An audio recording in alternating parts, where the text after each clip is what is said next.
दरवर्षीप्रमाणे याही वर्षी शेलगाव देशमुख इथं मठ संस्थांच्या वतीनं हनुमान जयंतीच्या पावन पर्वावर मठ संस्थांच्या प्रांगणामध्ये दिनांक 12 एप्रिल ते 19 एप्रिल या कालावधीमध्ये अखंड हरिनाम सप्ताह आणि श्रीमद भागवत कथाचं आयोजन करण्यात आलं असून हरिभक्त परायण भाऊराव महाराज नवले भागवताचार्य यांच्या मधुर वाणीतून श्रीमद भागवत कथेचं वाचन होणार असून यामध्ये दररोज काकडा भजन हरिपाठ आणि दररोज रात्री 8:30 ते 10:30 विविध कीर्तनकारांची कीर्तन सेवा संपन्न होणार आहे। यामध्ये 12 एप्रिल रोजी हरिभक्त परायण सत्यनारायण महाराज कष्टे यांची कीर्तन सेवा संपन्न होणार असून दिनांक 13 एप्रिल रोजी हरिभक्त परायण सुनीता महाराज आव्हाड यांची कीर्तन सेवा, तर दिनांक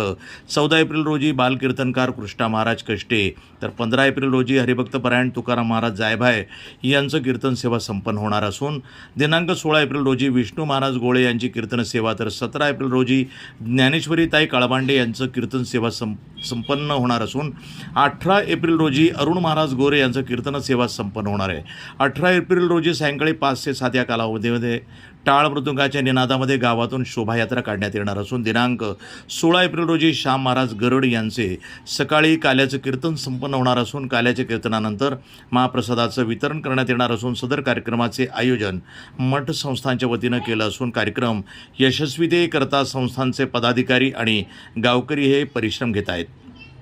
प्रतिनिधी गजानन नरवाडे, मेहकर, बुलढाणा, NTV न्यूज मराठी।